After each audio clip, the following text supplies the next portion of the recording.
Hi friends, welcome to Chararuchi cooking channel. ಇವತ್ತಿನ ವಿಡಿಯೋದಲ್ಲಿ ಸಿಂಪಲಾಗಿ ಈಸಿಯಾಗಿ ಹೋಟೆಲ್ಗಳಲ್ಲಿ ಮಾಡೋ ಥರ ವೆಜಿಟೇಬಲ್ ರೈಸ್ ಬಾತ್ನ ಹೇಗೆ ಮಾಡೋದು ಅಂತ ತಿಳಿಸ್ಕೊಡ್ತೀನಿ. ಹಾಗೆ ವಿಡಿಯೋನ ಎಲ್ಲೂ ಸ್ಕಿಪ್ ಮಾಡಿದ್ರೆ ಕೊನೆವರೆಗೂ ನೋಡಿ. ಬನ್ನಿ, ಏನೆಲ್ಲ ಇಂಗ್ರೀಡಿಯೆಂಟ್ಸ್ ತೊಗೊಂಡಿದ್ದನ್ನ ತಿಳಿಸ್ಕೊಡ್ತಾ ಹೋಗ್ತೀನಿ. ಮೊದಲಿಗೆ ನಾನಿಲ್ಲಿ ಚಿಕ್ಕದಾಗಿ ಕಟ್ ಮಾಡಿರೋ ಕ್ಯಾರೆಟು, ಬೀನ್ಸು ಮತ್ತು ಆಲೂಗೆಡ್ಡೆ ಮತ್ತು ಟೊಮೊಟೊ ತೊಗೊಂಡಿದ್ದೀನಿ ಮತ್ತು ಈರುಳ್ಳಿ, ಹಸಿಮೆಣ್ಸಿನ್ಕಾಯಿ, ಕರ್ಬೇವಿನ ಸೊಪ್ಪನ್ನ ತೊಗೊಂಡಿದ್ದೀನಿ. ಎಲ್ಲ ತೊಳೆದ್ಬಿಟ್ಟು ಚಿಕ್ಕದಾಗಿ ಕಟ್ ಮಾಡಿ ಎತ್ತಿಟ್ಕೊಂಡಿದ್ದೀನಿ. ಮತ್ತು ನೈಟ್ ನೆನೆಸಿರೋನ ಬಟಾಣಿನ ಎತ್ತಿಟ್ಕೊಂಡಿದ್ದೀನಿ, ಒಂದು ಅರ್ಧ ಕಪ್ ಆಗೋವಷ್ಟು.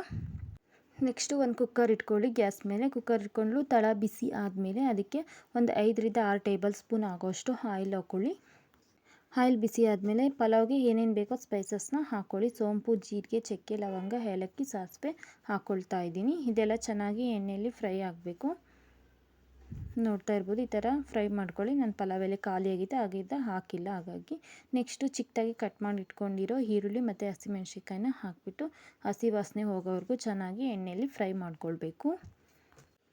ಈರುಳ್ಳಿ ಎಲ್ಲ ಚೆನ್ನಾಗಿ ಕಲರ್ ಚೇಂಜ್ ಆಗೋವರೆಗೂ ಫ್ರೈ ಆದಮೇಲೆ ನೆಕ್ಸ್ಟ್ ನಾನು ಇದಕ್ಕೆ ಒಂದು ಜಜ್ಜಿ ಇಟ್ಕೊಂಡಿರೋ ಒಂದು ಗಡ್ಡೆ ಬೆಳ್ಳುಳ್ಳಿ ಮತ್ತು ಸ್ವಲ್ಪ ಶುಂಠಿನ ಜಜ್ಜಿ ಇಟ್ಕೊಂಡಿದ್ದೆ. ನೋಡಿ, ಈ ಥರ ಜಜ್ಜಿ ಇಟ್ಕೊಬೇಕು. ಪೇಸ್ಟೇನು ಹಾಕೋಕ್ಕೆ ಹೋಗ್ಬೇಡಿ.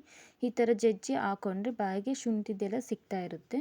ಇದು ಅಷ್ಟೇ, ಹಸಿ ವಾಸನೆ ಹೋಗೋವರೆಗೂ ಚೆನ್ನಾಗಿ ಫ್ರೈ ಮಾಡ್ಕೊಳ್ಳಿ. ನೆಕ್ಸ್ಟ್ ಇದಕ್ಕೆ ಹಸಿ ಕರ್ಬೇವಿನ ಸೊಪ್ಪನ್ನ ಹಾಕ್ಕೊಳ್ಳಿ.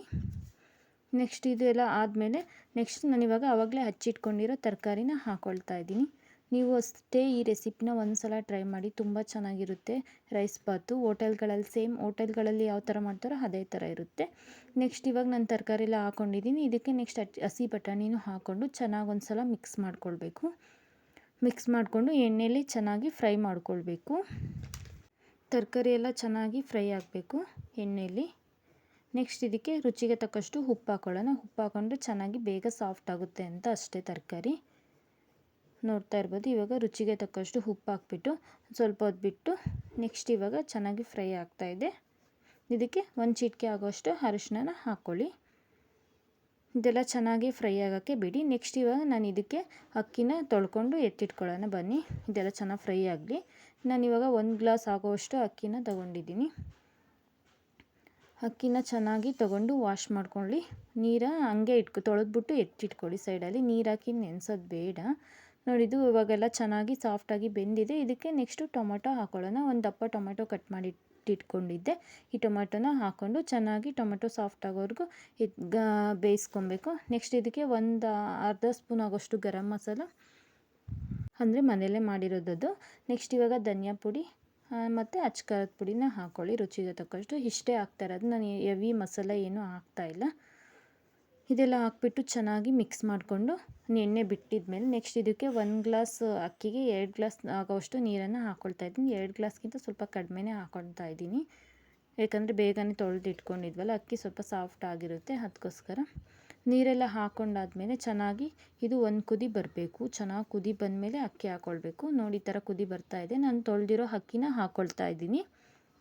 ಫಸ್ಟ್ ಹಾಕ್ಕೊಂಡ್ರೆ ಉಪ್ಪು ಖಾರ ಸರಿಗೇನು ಹತ್ತಲ್ಲ. ಬಟಾಣಿ ಎಲ್ಲ ಸಾಫ್ಟಾಗಿ ಚೆನ್ನಾಗಿ ಬೇಯಬೇಕು. ಹಾಗಾಗಿ ಒಂದು ಕುದಿ ಬಂದಮೇಲೆ ಅಕ್ಕಿನ ಹಾಕ್ಕೊಂಡು ಇದು ಅಷ್ಟೇ ಚೆನ್ನಾಗಿ ಒಂದು ಸಲ ಮಿಕ್ಸ್ ಮಾಡಿಕೊಂಡು ಉಪ್ಪು ಕಡಿಮೆ ಇದ್ದರೆ ಉಪ್ಪೆಲ್ಲ ಹಾಕ್ಕೊಂಡ್ಬಿಟ್ಟು ಟೇಸ್ಟ್ ನೋಡಿಬಿಟ್ಟು ಚೆನ್ನಾಗಿ ಒಂದು ಸಲ ಮಿಕ್ಸ್ ಮಾಡಿಕೊಂಡು ಲಿಡ್ನ ಕ್ಲೋಸ್ ಮಾಡಿ 2 ವಿಸಲ ಕೂಗಿಸ್ಕೊಂಡ್ರೆ ಸಾಕಾಗುತ್ತೆ. ನೋಡಿ, 2 ವಿಸಲ್ ಆದಮೇಲೆ ನೆಕ್ಸ್ಟು ತೋರಿಸ್ತಾ ಇದ್ದೀನಿ. 1 ವಿಷಲ್ ಆಯಿತು, 2 ವಿಷಲ್ ಆಗಲಿ.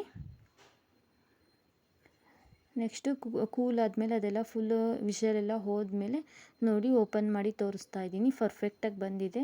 ನೀವು ಒಂದು ಸಲ ಟ್ರೈ ಮಾಡಿ, ಸಿಂಪಲಾಗಿ ಬೇಗ ಆಗುತ್ತೆ. ಏನಿಲ್ಲ ಅಂದರೂ ಒಂದು 15-20 ನಿಮಿಷದೊಳಗಡೆ ಈ ರೆಸಿಪಿನ ಮಾಡ್ಕೊಳ್ಬೋದು. ತುಂಬ ರುಚಿಯಾಗಿರುತ್ತೆ. ಒಂದು ಸಲ ಟ್ರೈ ಮಾಡಿ ನೀವು. ನೋಡ್ತಾ ಇರ್ಬೋದು, ಉದುದ್ರಾಗಿ ತುಂಬ ಚೆನ್ನಾಗಿ ಬಂದಿದೆ. ಹಾಗೆ ನನ್ನ ಚಾನಲ್ ಯಾರೆಲ್ಲ ನೋಡ್ತಾ ಇದ್ದೀರಾ ಪ್ಲೀಸ್ ಸಬ್ಸ್ಕ್ರೈಬ್ ಮಾಡ್ಕೊಳ್ಳಿ. ಬನ್ನಿ, ಇದನ್ನು ಸರ್ವ್ ಮಾಡಿ ತೋರಿಸ್ತೀನಿ. ತುಂಬ ಚೆನ್ನಾಗಿ ಉದುದ್ರಾಗಿ ಬಂದಿದೆ. ನೀವು ಒಂದು ಸಲ ಟ್ರೈ ಮಾಡಿ, ಮಿಸ್ ಮಾಡಬೇಡಿ. ನೋಡ್ತಾ ಇರ್ಬೋದು, ನಾನಿಲ್ಲಿ ಸೋನಾ ಮಸೂರಿ ಅಕ್ಕಿನ ಬಳಸಿದ್ದೆ, ಹಾಗಾಗಿ ಉದುದ್ರಾಗಿ ಚೆನ್ನಾಗಿ ಬಂದಿದೆ. ಯಾವ ಅಕ್ಕಿ ಬೇಕಾದರೂ ಬಳಸ್ಕೊಬೋದು. ನಿಮ್ಗೆ ಯಾವ ಅಕ್ಕಿ ಇಷ್ಟನೋ ಆ ಅಕ್ಕಿನಲ್ಲಿ ಯೂಸ್ ಮಾಡ್ಕೊಳ್ಳಿ. ತುಂಬ ರುಚಿಯಾಗಿರುತ್ತೆ. ಒಂದು ಸಲ ಟ್ರೈ ಮಾಡಿ ಈ ವಿಧಾನದಲ್ಲಿ.